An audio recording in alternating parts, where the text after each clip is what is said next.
दोस्तों, महाभारत कालीन रिश्ते और उनके द्वंद्व, जिसमें छल, ईर्ष्या, विश्वासघात और बदले की भावना का बाहुल्य है, लेकिन इसी में प्रेम, प्यार, अकेलापन और बलिदान भी है। तो आइए जानते हैं कि कर्ण और भगवान श्री कृष्ण के संबंधों को लेकर 5 महत्वपूर्ण बातें। भगवान श्री कृष्ण का भाई था कर्ण। दोस्तों, कुंती पुत्र कर्ण एक महान योद्धा था जो कौरवों की ओर से लड़ा था।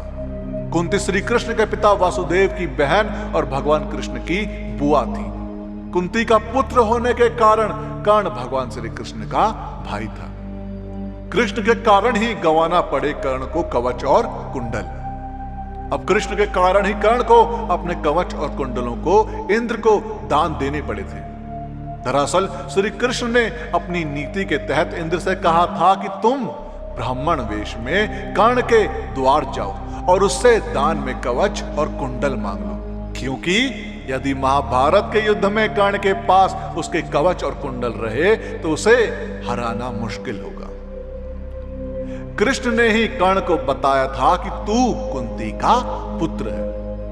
जब पांडवों का वनवास और ज्ञातवास समाप्त हो गया, तब श्री कृष्ण ने इस विनाशकारी युद्ध को टालने के लिए विराट नगरी से पांडवों के दूत के रूप में चलकर हस्तिनापुर की सभा में आकर पांडवों के लिए दुर्योधन से 5 गांव मांगे। लेकिन जब दुर्योधन ने कह दिया कि बिना युद्ध के तो सुई की नोक के बराबर भी भूमि नहीं दी जाएगी, तो श्री कृष्ण युद्ध को अवश्यंभावी मानकर वापस चल दिए थे। कहते हैं कि उस समय हस्तिनापुर से बाहर बहुत दूर तक छोड़ने के लिए श्री कृष्ण के साथ कर्ण आए थे। उस एकांत में श्री कृष्ण ने कर्ण को बता दिया था कि वह कुंती का ज्येष्ठ पुत्र है। यह सुनकर कर्ण के पैरों के नीचे से जमीन खिसक गई थी। श्री कृष्ण ने एक बार फिर कहा, हे कर्ण, तुम कुंती के ज्येष्ठ पुत्र हो और तुम्हारे पिता सूर्य देव हैं, इसलिए तुम्हें युद्ध में पांडवों का साथ नहीं देना चाहिए।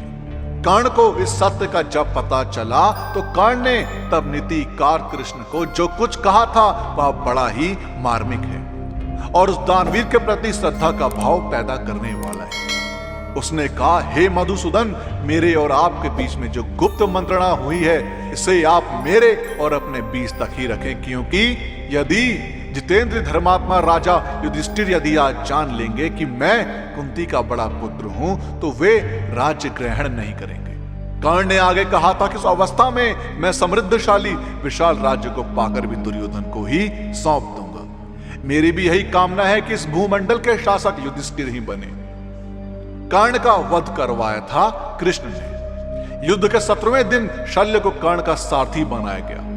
उस दिन कर्ण तथा अर्जुन के मध्य भयंकर युद्ध होता है। युद्ध के दौरान श्री कृष्ण अपने रथ को उस ओर ले जाते हैं जहां पास में ही दलदल होता है। कर्ण का सारथी यहां देख नहीं पाता और उसके रथ का एक पहिया दलदल में फंस जाता है। रथ के फंसे हुए पहियों को कर्ण निकालने का प्रयास करते हैं। इसी मौके का लाभ उठाने के लिए श्री कृष्ण अर्जुन से तीर चलाने को कहते हैं। बड़े ही बेमन से अर्जुन असहाय अवस्था में कर्ण का वध कर देता है।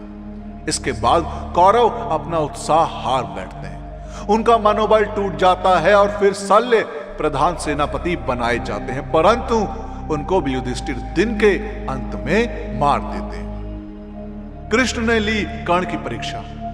कहते हैं कर्ण जब अंतिम सांस ले रहे थे तब भगवान कृष्ण ने उनकी एक अंतिम परीक्षा ली। वे उसके पास पहुंचे और कहा कि तुम एक दानवीर हो, क्या मुझे कुछ दान दोगे?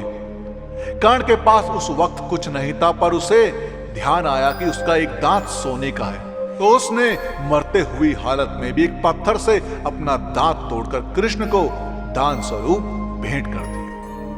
या देख, भगवान कृष्ण भाव विहल हो गए और उन्होंने कर्ण से कोई भी 3 वरदान मांगने के लिए कहा। कर्ण ने कृष्ण से 3 वरदान मांगे। अपने पहले वरदान में कर्ण ने कहा कि जब कृष्ण अगला जन्म ले तो सूत लोगों के उद्धार का कार्य करें। दूसरा वरदान ये मांगा कि कृष्ण अपने अलग जन्म में वहीं पैदा हो जहां कर्ण हो। इसके बाद तीसरा वरदान कर्ण ने यह मांगा कि उनका अंतिम संस्कार ऐसी जगह किया जाए जहां कोई पाप ना हुआ। इसी वजह से कृष्ण ने कर्ण का अंतिम संस्कार अपने हाथों के ऊपर किया था।